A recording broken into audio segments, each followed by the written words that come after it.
Ok, allez sur le web, dans votre bing.com, on va directement aller chercher des bonnes images pour faire de la fusion d'images. Donc, vous allez chercher l'image d'un décor. Par exemple, ici, je vais prendre des montagnes, mais ça pourrait être un désert ou quoi que ce soit. Voilà. Je vous rappelle, si vous voulez, les filtres, les licences Creative Commons sous public domaine, l'exigence de minimum un certain nombre de pixels. Donc, l'idée, c'est de prendre une image et par-dessus, je vais peut-être mettre un portrait.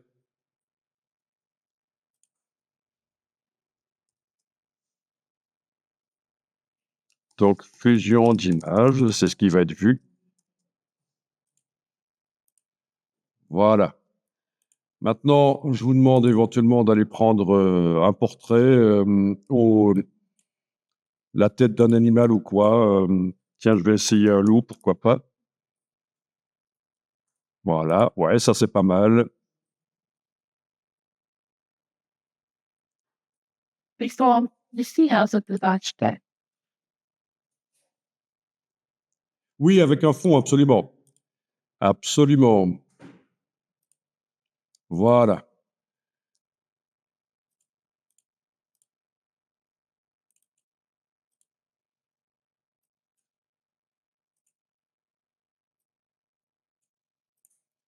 Donc l'idée, c'est de faire une fusion progressive de ces deux images pour que ce soit plus intéressant que chaque image prise séparément. Ou les deux images juxtaposées bêtement. Non, on va les fusionner. La qualité des images de départ a beaucoup d'influence. Hein. Alors quand on manque d'idées pour faire des visuels, c'est bien ça, la fusion d'images.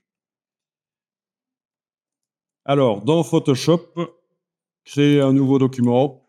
Voilà, fichier nouveau. Alors, est-ce que... Oui, on va repartir le format impression, mais je vous laisserai tester des autres formats par la suite. Impression, lettre, horizontale ou verticale. Je vais plutôt prendre horizontale ici. Voilà. Et vous importez les deux images par fichier importé et incorporé. Alors oui, il est possible qu'on puisse les déplacer du gestionnaire de fichiers, Windows sur les PC ou Finder sur les Mac. Si on déplace l'image là, voilà, elle arrive. C'est peut-être plus facile que de faire fichier importé, vous voyez. J'ai ma fenêtre avec mes icônes là. Si je déplace, ça arrive. Il faut que je valide l'importation avec le petit V ou la touche entrée sur le clavier. Et puis, je peux aller chercher l'autre. Voilà. Et je valide. Donc, elles sont chacune sur leur calque. Logiquement, dans... Donc, on a fait un document, j'ai fait un document en format impression et les deux images doivent se retrouver dedans en faisant fichier importé ou en les déplaçant du gestionnaire de fichiers si vous avez l'occasion de le faire. Mais à chaque fois, il faut valider avec le petit V.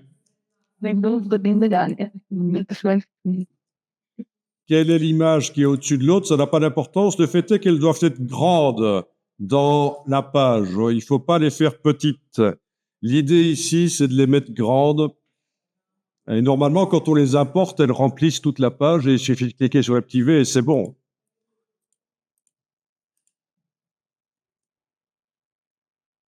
Vous avez un paysage et un sujet? Ok, on va quand même déplacer le sujet au-dessus du paysage dans la palette des calques.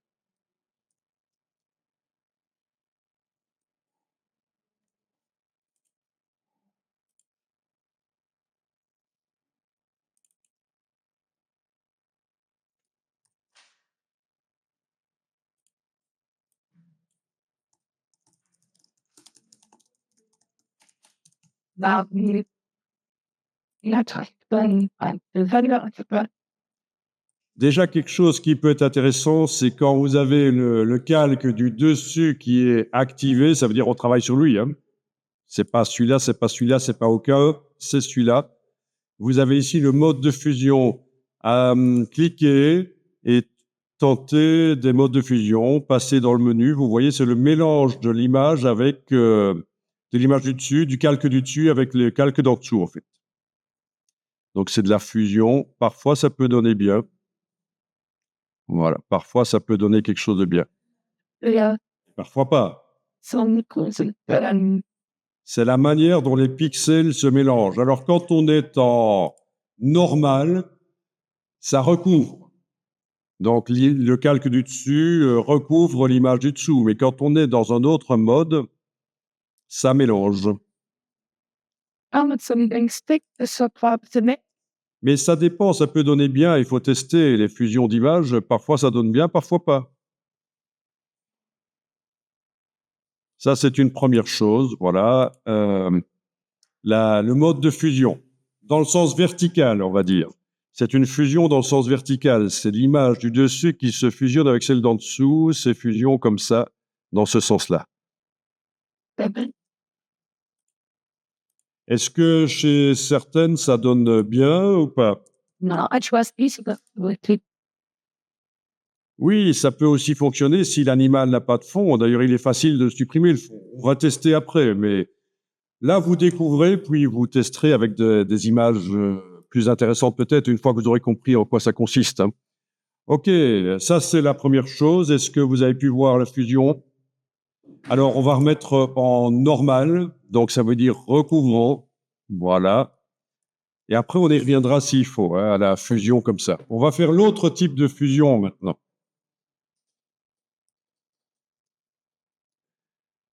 Le calque d'en haut est en mode normal parce que je vais vous montrer l'autre mode de fusion. Et après, vous pourrez voir qu'on peut faire les deux en même temps, mais on voit les choses séparément ici. OK, donc, vous avez le calque du dessus qui est activé. Vous allez cliquer sur cette icône ici, dans le bas de la palette des calques. Vous allez cliquer une fois seulement, parce que si vous cliquez une seconde fois, d'abord, il faut que je vous montre qu'en cliquant une fois sur cette icône, on a un masque qui est apparu. On appelle ça un masque. Mais si vous cliquez une seconde fois, vous en avez un deuxième qui apparaît. Il est plutôt ennuyeux, celui-là. Donc, il faut le prendre, si vous l'avez fait, et le mettre à la corbeille. Voilà. Supprimer le masque vectoriel, OK. Il ne nous faut qu'un masque là. OK. Et alors, quand un calque possède un masque comme ça, on doit décider si on travaille sur le calque ou sur le masque. On décide ici qu'on travaille sur le masque. C'est lui qui est encadré, vous voyez. On va remettre à zéro les... attendez un peu. Voilà, on va faire comme ça. Outils dégradés. Outils dégradés. Voilà, c'est bien. Vous le voyez, l'outil dégradé? OK. Dans les options ici, vous avez dégradé. Vous allez choisir dégradé classique à la place de dégradé. Dégradé classique. Ici, vous avez la bibliothèque de dégradé. Quand on clique là, vous devriez avoir dans les basiques du noir au blanc. D'accord? Bon, ben, il suffit de tracer sur l'image dans un sens ou l'autre et ça fusionne. En fait, en mettant un dégradé du noir au blanc dans le masque, la partie noire, eh bien, l'image qui correspond à la partie noire n'est pas visible. La partie de l'image qui correspond à la partie blanche est visible. Et quand c'est gris, suivant l'intensité de gris, c'est plus ou moins visible. Quand vous avez fait un test et vous voulez en faire un autre, il n'y a pas besoin d'annuler. Vous réappuyez, vous tracez dans un sens ou l'autre. Ça fait des fusions. Voilà. Après, on peut faire mieux. On va agrandir la tête de l'animal éventuellement. Mais c'est très intéressant pour faire des images qui peuvent, voilà, qui paraissent complexes, mais en réalité, ce n'est que de la fusion d'images. Après, il y a un travail où il faut réagrandir, repositionner l'image du dessus par rapport à celle du dessus. Bien, vous avez pu voir la fusion, ça fonctionne? Eh bien, là, on peut voir les deux types de fusion. Ça, c'est la fusion, on va dire, en horizontale. Mais il y avait la fusion en verticale. C'était ici changer la manière dont ça se mélange. Voilà, donc les deux peuvent se faire, vous voyez. Ok, enregistrez ça et puis après on essayera d'aller plus loin avec cette image en repositionnant, en redimensionnant l'élément du dessus, voire même, comme vous avez dit, faire en sorte que le décor autour de l'élément du dessus ne soit pas visible. C'est très facile. Bon, ici je vais faire Shift Tab pour me débarrasser des palettes parce que ça donne n'importe quoi. Et je vais faire réapparaître la palette des calques. Menu fenêtre calque. Moi, c'est vraiment certain. Bon, mais tu vois, Vous avez donc un masque de fusion, on appelle ça comme ça, sur le calque du dessus. D'accord. Bon, la question c'était, et si je veux que le décor, je veux pas fusionner le décor du loup avec la montagne, je veux qu'il y ait que la tête du loup. Il faut un masque de fusion avec la tête du loup. Sauf qu'on a déjà un masque de fusion avec le dégradé. Et donc, il va falloir ruser. Alors, on va prendre ceci et le jeter. Donc, c'est pas le calque qu'on prend par là. C'est vraiment le masque de fusion qu'on prend et qu'on jette dans le bas de la corbeille de la palette des calques. Si vous posez une question, voulez-vous supprimer ou appliquer, faites supprimer. Là, il n'a pas posé la question. Voilà. Donc, il n'y a pas de fusion entre les images, là. Ce sera peut-être plus clair si au niveau du mode de fusion verticale, je repasse en normal, en fait. Hein. Là, si je vais en arrière, voilà, je repasse en normal. On voit là, qu'il y a la fusion. Et je vais jeter le masque de fusion. Voilà. Et avec l'outil de sélection d'objets, je devrais normalement pouvoir sélectionner le chien. Le Starlou. attention. Voilà. OK, il est sélectionné. Et vous n'avez pas de masque de fusion, eh bien on va en ajouter un. Quand une sélection est active sur l'image et qu'on ajoute un masque de fusion, elle disparaît la sélection, elle devient le masque de fusion.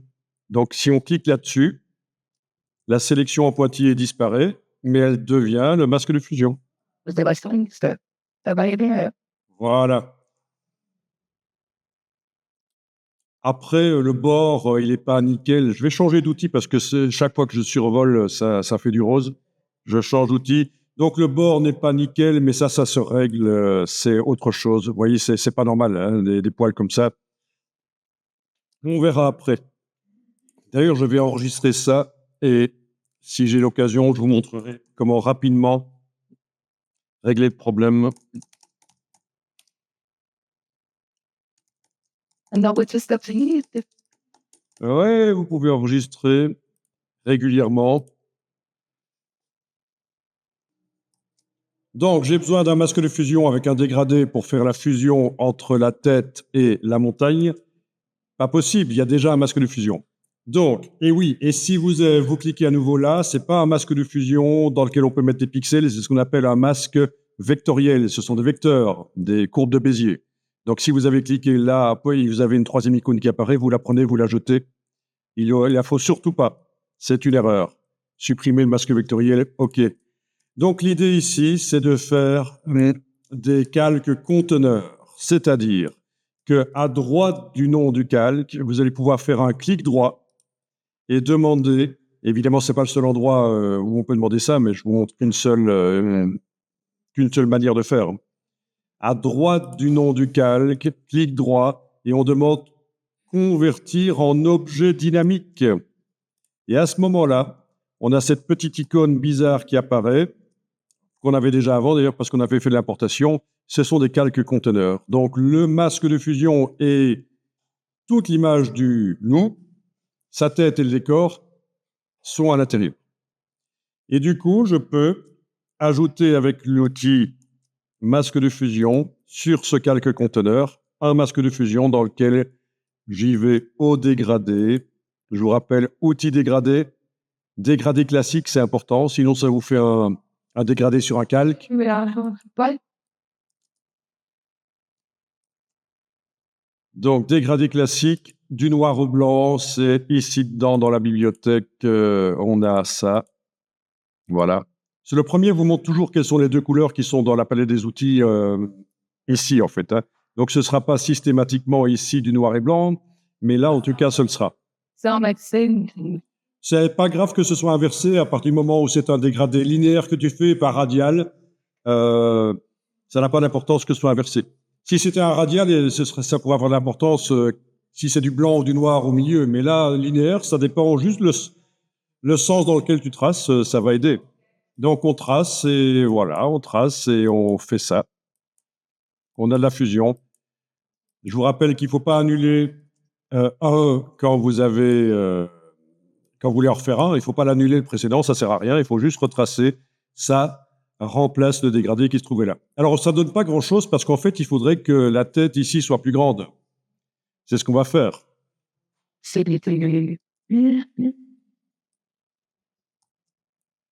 Donc, il faut agrandir la partie pixel pour que ça occupe plus de place. Comme ça, la fusion sera plus intéressante. D'autant plus que c'est bizarre, hein, l'image qui s'arrête là, c'est foireux.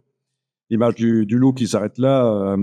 Donc, il faut activer comme ça. Je vous rappelle que quand un calque possède un masque de fusion, il faut décider si on travaille sur le masque de fusion ou sur le calque. C'est la partie qui est encadrée, qui indique ce sur quoi on travaille. Mais alors, le masque de fusion, quand je vais agrandir ceci, je ne veux pas qu'il s'agrandisse. Il faut qu'il reste en place. Et c'est pour ça qu'on va cliquer là-dessus pour enlever la chaîne. Voilà. On clique là-dessus, ça enlève la chaîne. Comme ça, quand on va agrandir ceci ne bougera pas. On y va. Vous allez dans Édition, Transformation manuelle ou alors CTRL-T sur le PC, Commande-T sur le Mac. Vous avez un cadre. Vous agrandissez dans un sens ou l'autre sans enfoncer aucune touche. Et voilà. Je peux même mettre la moitié de la tête, ça c'est un classique. La moitié de la tête visible, c'est un classique. Voilà, c'est vous qui voyez comment vous faites. Vous validez la transformation. Donc, je vous rappelle, on a activé la partie gauche, on a enlevé la chaîne pour que le masque de fusion ne se redimensionne pas. On est en train de travailler sur la partie gauche, c'est elle qui est encadrée. Donc, CTRL-T sur le PC, Commande-T sur le Mac, c'est Édition, Transformation manuelle. Ensuite, vous pouvez venir retravailler dans le masque, vous l'activez, et avec l'outil dégradé, vous tracez, et ça fait une fusion. Alors, l'outil dégradé, il faut... oui, c'est parce que tu es peut-être là, et l'outil dégradé ne marche pas. En fait, c'est pas là-dessus qu'on le met le dégradé, c'est là-dessus. C'est dans le masque. Voilà, ici, je vais activer le calque d'en dessous, le décor. CTRL-T sur le PC, Commande-T sur le Mac, je peux l'agrandir aussi. Et voilà, vous avez de la fusion d'images, ça peut être sympa. Voilà. Et c'est modifiable tant qu'on veut. Il faut enregistrer évidemment au format Photoshop, mais vous allez pouvoir modifier ça comme vous voulez. Ah tiens, puis il y avait aussi... Oui, donc pour agrandir l'image, on active le calque de l'image, CTRL-T sur le PC, Commande-T sur le Mac, et les poignées, on prend et on agrandit, sans enfoncer aucune touche. Voilà. Oui, oui, on peut même faire sortir les sapins. Voilà, on a que les montagnes, ça peut être sympa. Voilà. Et donc, je disais, le calque du dessus, on a toujours la possibilité d'aller le faire passer en autre chose que normal pour tester, voir si ça donne bien. Il y a peut-être quelque chose qui va donner bien. Ça, c'est déjà pas mal de possibilités au niveau créatif pour faire des visuels qui peuvent être plus intéressants. Est-ce que ça va? Alors évidemment, ça va vite. Hein. Ici, on va vite pour faire les choses, donc c'est pas évident. Ah, il faudra réessayer. C'est surtout là que ça va être profitable quand vous réessayez éventuellement ce qu'on a vu.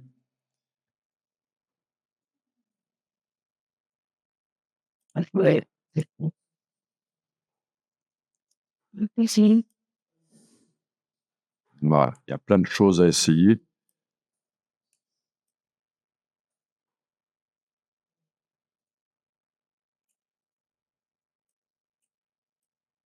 Après, le choix des images compte beaucoup, hein. C'est pas évident.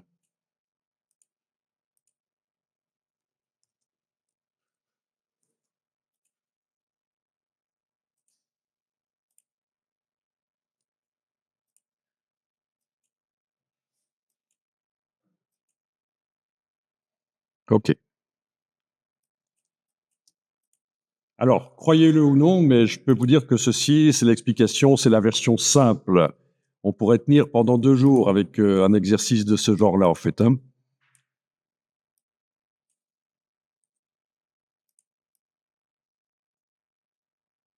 En même temps, le but n'est pas de faire de vous des infographistes, c'est juste pouvoir produire des images, rapidement. Alors testez quand même avec une IA, en lui proposant 2 images. Est-ce que l'IA va vous permettre, de faire ça automatiquement, hein? Vous proposez 2 images à ChatGPT, est-ce qu'il peut vous fusionner les 2 images ou pas? À vous de voir.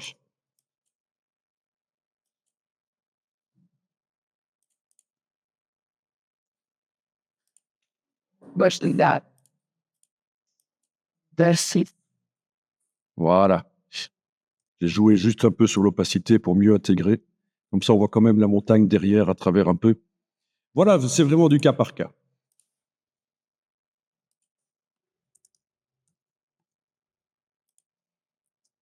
Donc ça peut être des fichiers lourds, faites attention, hein. Ici, je suis à 180 mégas pour un fichier. But it about this.